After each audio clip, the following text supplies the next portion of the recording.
Peter, are we recording? I think so. Let me just check the red buttons. Yes, I think we are. Oh my God! Did you just hear that? That was the sound of champagne popping. Because season one is done and dusted. What? Yeah. Well done, mate. Excellent. What a fantastic first series of Distillery sessions. Thank you so much. It was amazing listening to it all, Peter. You've done such a great job. I had help from someone's expertise in producing. Let's rewind. Let's rewind back to March. We were shutting the office actually on Friday the 13th, and we thought we're going out of the office for a week. We thought, we'll take a week out.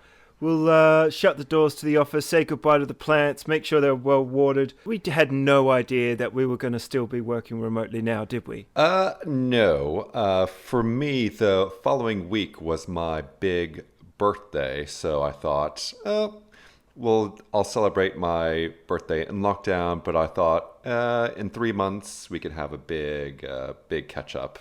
And then I thought, okay, maybe 6 months we'll have a big belated birthday party. And it's still been pushed back, so I still haven't opened my birthday presents from all of my fans yet. Oh man, well maybe next year, maybe your 21st birthday is going to be the big one, right? Fingers crossed. But listen, you've had some amazing guests on Distillery Sessions, and there's been such a variety of topics and difference in opinions. I guess I want to ask you as the host, what was sort of the most surprising thing that you learned, from one of our guests?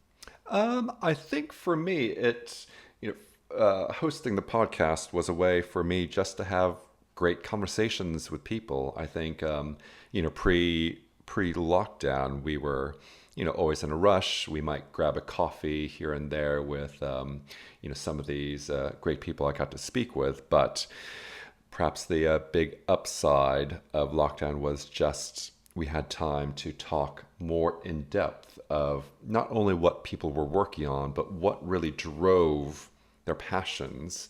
And I think the big, big insight, the big surprise for me was just finding out how resilient, how quickly people adapted to the new normal.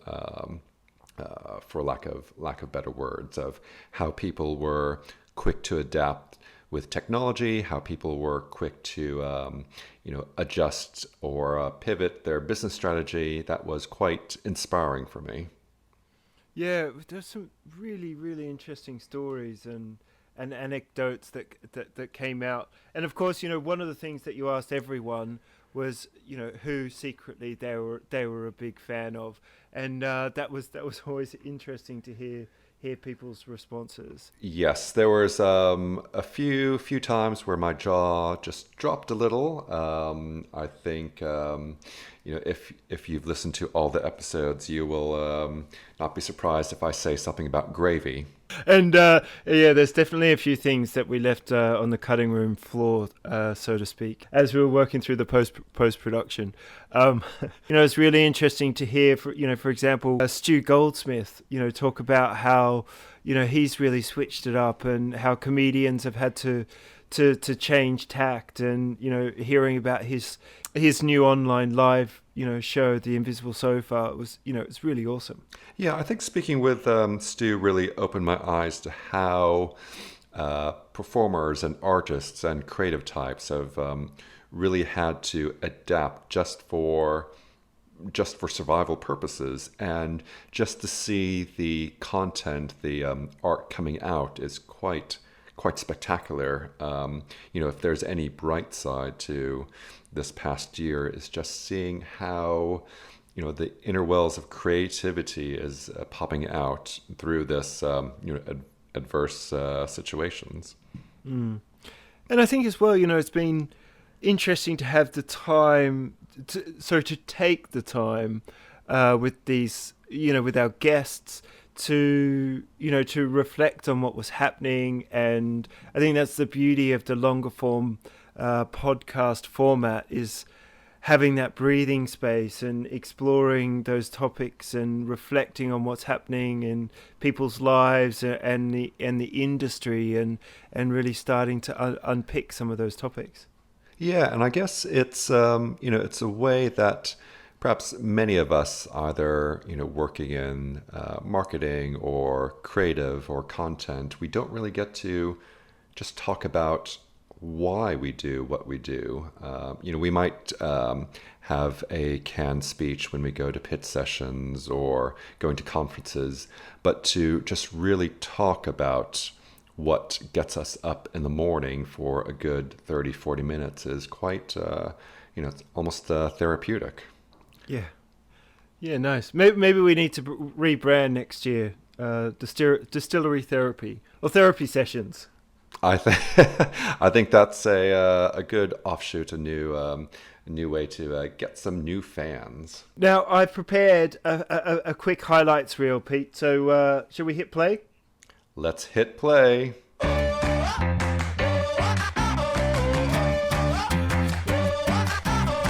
Like being a fan, if you have fans as a brand, maybe you have credit in the bank. I guess a bit like a friendship, you are prepared to be forgiving when things go wrong. You are willing to give the benefit of the doubt. And ultimately, as we look at back into sort of marketing language, as sort of being a customer goes into loyalty, goes into advocacy. I think having a genuine emotional connection, that's probably where that fan sits.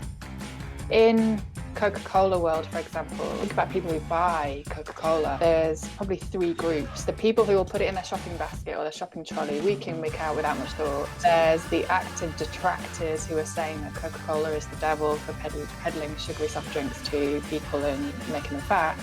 And then there's people who, regardless of what you do, will love you anyway. What is reach fan strategy? What does it mean to consider the fans kind of the key part of the music industry, and to make sure that you're building a strong relationship between the artist and the fan, and giving them the opportunity to buy things they want to buy? Yeah, I really wanted to explore the use of language and how AI can help us understand that at kind of a mass scale, and how that could be turned into some interesting insights, because I felt that was an area that was yet to be fully explored and utilised by a lot of the kind of marketing world. I think the best way to kind of describe the benefit of social listening over other research methods is that it's the only place that you're actually going to get unsolicited opinions. There was a disconnect between the industry and people from diverse communities, and actually bringing this group of LGBT people together made me realise there wasn't many LGBT people in the industry.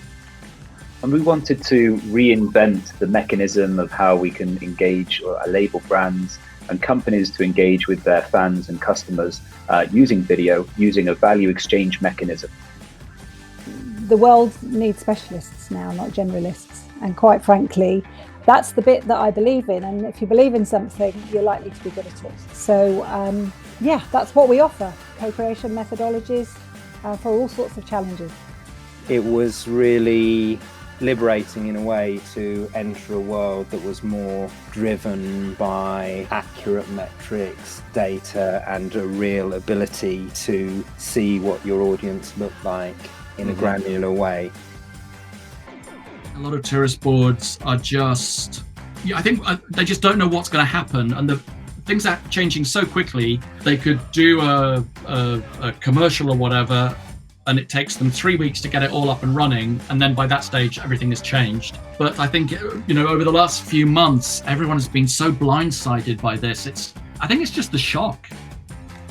Comedy is not always, is rarely simply a person on stage telling some jokes apropos of nothing. If you're a one-liner comic and you go, here are 30 one-liners and it's immaterial what they are, that's brilliant. I absolutely love those jokes. I wish I could write them.